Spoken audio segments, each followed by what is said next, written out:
Bom dia, meus amados irmãos, minhas irmãs, meus amigos, minhas amigas, que a graça e a paz do Senhor Jesus esteja comigo e com vocês, hoje e sempre. Olha, a nossa reflexão de hoje nós tiramos da carta de Paulo a Romanos, no capítulo 1, versículos 1 a 3, que diz assim: Paulo, servo de Jesus Cristo, chamado para ser apóstolo, separado para o evangelho de Deus, o qual foi por Deus outrora prometido por intermédio dos seus profetas nas sagradas Escrituras, com respeito a seu filho, o qual, segundo a carne, veio da descendência de Davi.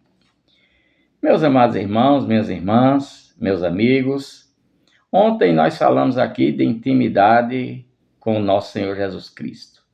O conhecimento que Jesus quer que nós tenhamos dele e do Pai é um conhecimento íntimo.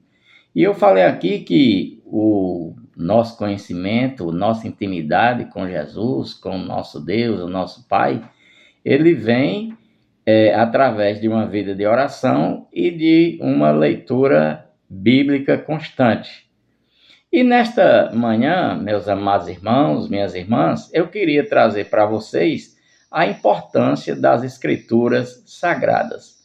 Vejam só que Paulo diz que ele é apóstolo de Deus, né, separado por Deus para o Evangelho, o qual foi por Deus outrora prometido por intermédio dos seus profetas nas Sagradas Escrituras. Portanto, de onde é que o apóstolo Paulo traz os seus ensinamentos? Das Escrituras Sagradas. Na época de Paulo, a Bíblia ainda não tinha sido escrita por inteiro. Naquela época, eles tinham apenas pergaminhos, né? Tinham apenas a Torá, que era os 5 primeiros livros da Bíblia, que nós conhecemos como o Pentateuco, que foram escritos por Moisés. Mas Paulo traz aqui a autoridade dos seus ensinamentos. De onde é que ele foi buscar a autoridade para falar do Evangelho? Nas Escrituras Sagradas. O próprio apóstolo Paulo, escrevendo a Timóteo, na segunda carta de Paulo a Timóteo, no capítulo 3, versículo 16, ele diz que toda a Escritura é inspirada por Deus e útil para a correção, para a repreensão, para a educação na justiça e para que todo homem de Deus seja perfeito e perfeitamente habilitado no reino do Senhor. Então veja bem, meus amados irmãos, minhas irmãs, meu amigo, minha amiga. Não existe cristão, aquele que se diz cristão, sem um contato com a Bíblia, um contato diário.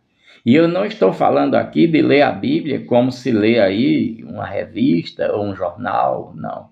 A Bíblia nós precisamos examiná-la, nós precisamos nos aprofundar no que ela diz, porque nem sempre as palavras bíblicas que nós encontramos correspondem ao nosso dicionário de hoje. Como, por exemplo, ontem nós falamos aqui que Jesus diz que a vida eterna consiste em que nós conheçamos a Deus, o nosso Pai, e a Ele, Jesus Cristo, como Filho de Deus. A palavra conhecer ali, como eu expliquei ontem para os irmãos, ela tem um significado diferente de um conhecimento comum. A palavra conhecer ali, ela traz um significado de conhecer com intimidade, um conhecer íntimo de Jesus e do nosso Pai. Então, nós precisamos examinar as Escrituras, porque são elas que dão testemunhas do nosso Senhor Jesus Cristo. Hoje eu queria trazer para vocês a importância das Escrituras, a importância da Bíblia Sagrada na nossa vida. Vejam só que Paulo diz que o Evangelho de Deus foi outrora anunciado por Deus através dos profetas nas Sagradas Escrituras. Jesus diz que, falando ali para os fariseus, em João 5,39, Diz: vocês examinarem as Escrituras porque julgam ter nelas a vida eterna, e são elas mesmas que testificam de mim. Ou seja, são as Escrituras, é a Bíblia Sagrada que dá testemunho de Jesus Cristo. Portanto, não tem outra maneira de nós conhecermos a Deus e ao nosso Senhor Jesus Cristo, nosso Senhor e Salvador, a não ser através das Escrituras Sagradas. Pegue aí o hábito, crie na sua vida o hábito de ler as Escrituras Sagradas diariamente. Faça uma leitura sistemática da Bíblia, ou seja, lê a Bíblia de Gênesis a Apocalipse, para que você possa ter um entendimento completo do que diz a palavra de Deus. Que a graça e a paz do Senhor Jesus estejam comigo e com vocês hoje e sempre. Bom dia!